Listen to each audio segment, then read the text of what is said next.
Assemble the wall plate using the included screws. Attach the rail with the large hole in the center to the top of the center plate.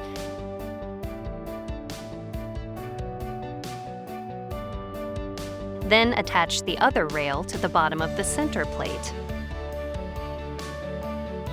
Separate the slide plate from the 3-axis adjustment unit by loosening the side set screw,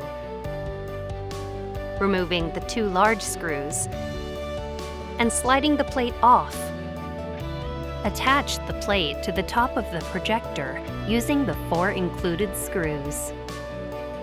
Attach the 3-axis adjustment unit to the mount arm using the included screws.